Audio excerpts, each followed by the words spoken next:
One Piece, Bleach, even Naruto all have at least one game flourishing on the Roblox platform. Dragon Ball games have been on a steady decline for years as more and more begin to fail, with none really being able to reach over 10k players consistently. Today we'll be finding out why Roblox Dragon Ball games fell off. Without further ado, don't forget to like, subscribe, and let's get straight into this discussion. Exhibit A, the golden age of Dragon Ball games. One iconic game that I'm sure a lot of people who are in the Roblox anime community have played is a little game called Dragon Ball Final Stand. This game is created by the well-known developer Snake, who also created games like ABA. Final Stand was my first ever Roblox anime game, and I think it is still the best DBZ game on the platform ever created by far. As you can tell by my channel banner and profile pic, I am a very big Dragon Ball fan, and I have been for many years. Playing various games on console like Dragon Ball Xenoverse, Roblox was the next step, and the best game in my eyes was Final Stand back then. The thing that made Final Stand stand on top during the golden age was the fact that it genuinely felt like you were in the Dragon Ball universe, and it was so simple to play and pick up. You can have so much fun with the different races and abilities within the game. Combat was simple and fun, but you still could master it to become the best at the PvP if you wanted to. The servers were always filled to the brim, and since the maps were quite big, you could always find a community of players either battling it out or grinding out their characters. You could also easily play the game on a bad PC and laptop, which growing up I really appreciated since my little Dell laptop was horrendous, but I could still play Final Stand if I wanted to. The game, as far as I know, stayed pretty balanced until things like the Jiren race were released, and the rebirth system being added just only made it worse. For the first few years of the game being out, it received consistent updates enough to keep the game and its player base engaged with everything Final Stand related by adding new maps and new forms and abilities within the game. The game was so unique for its time, and many other games tried to copy its formula but couldn't quite do it like Snake World and his team. The game ended up lasting for many years before losing most of its players, and this is very uncommon since most Dragon Ball games nowadays die shortly after release or don't even get too popular anyways. The reason Dragon Ball Final Stand isn't as popular anymore is because of the exploiters who constantly harass newer players and basically broke the game for a while without it really being fixed. I think exploits are still a thing today. Also, Snake World focusing more and more on ABA and other games without updating Final Stand. The game still has longtime players and YouTubers who still cover content on the game like Ultra Hands and a few others. The game constantly grew with its players, starting off as a small game with only a few abilities, but growing a community over so many years who still love and yearn for a similar experience, and not many games can do this since devs don't really understand the importance of community and balance. If you ever played games like Saber Showdown on Roblox and ever wanted a real-life Saber replica, check out today's sponsor, Own a Saber, for high-quality lightsaber replicas from your favorite characters. When buying from their deals, add 2 sabers from the same collection for 15% off automatically at checkout. Use code TechioP for $15 off your single lightsaber order. Another game that was a part of the golden age of Dragon Ball games was Dragon Ball Online Generations. This game took a bit of a different spin on what made Dragon Ball games on Roblox, with the combat being sort of inspired by the Xenoverse series since the camera angle was very similar, and came out around the time that Final Stand was slowly starting to lose its hype in players, and people just needed something new to play. The only thing about DBOG was the fact that it was super grindy, and that is something I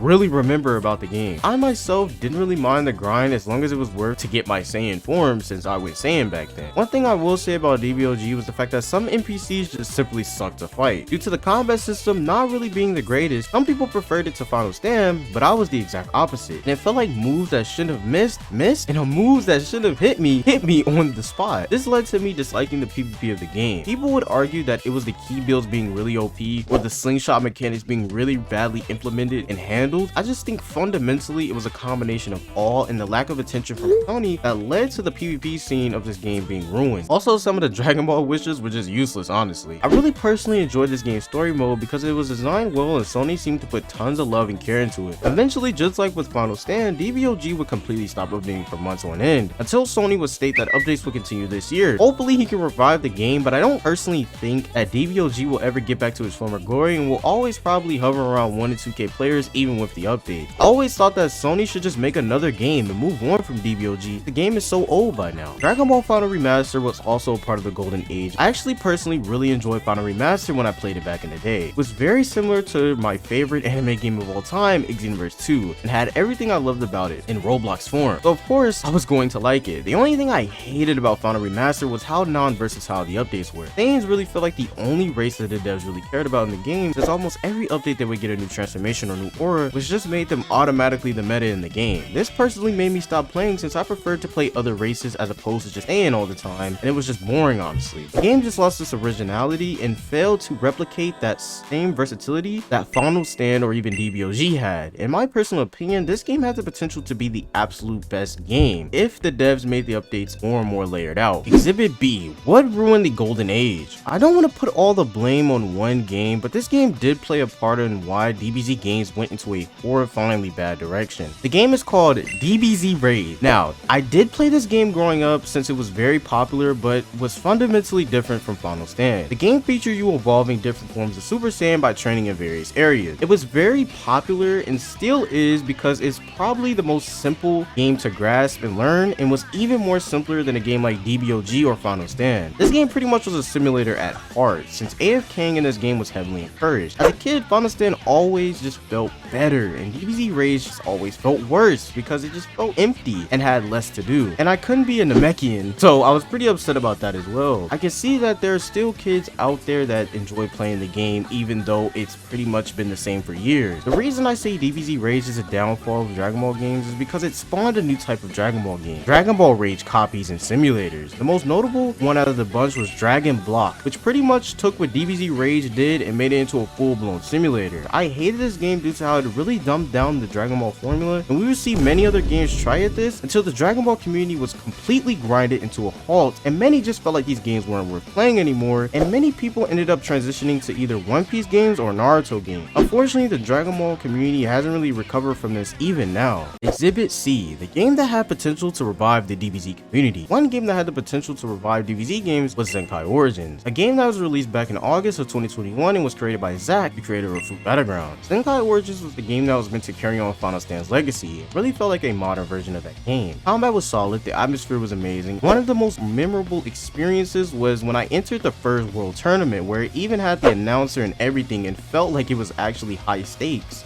The biggest issue with this game was how the combat felt in the air, the hit detection and how janky it was, but that easily could have been fixed with updates, but those never really came after release. The Hawkeye Game Pass was also insanely overpowered. Dak dropped one of the most beautiful Dragon Ball games ever created, and shortly after abandoned it, completely leaving the DBZ community in an even darker state. He then went on to make a well-known game called Fruit Battlegrounds. Not even sure why he dropped the game. It released to a lot of players, and I remember it being above 20k upon release, but now it's completely a ghost town. Exhibit D, the future of Dragon Ball games on Roblox. Currently on Roblox, there are a few Dragon Ball games that people deem worthy of even talking about. This includes Dragon Ball R, which is a remake of the super old Dragon Ball N. I never personally played this game or the original, but people seem to enjoy it as it still has around 1k players daily. There's also the game that is currently carrying modern Dragon Ball games right now, and that game is named Dragon Soul. The game was originally Dragon Ball Demo, but the devs have been steadily improving this game by increasing the level cap and adding more forms and abilities, and they even recently added mobile support and console support, which increased the players a lot since the game died for a bit. Again, this game is only around 40% complete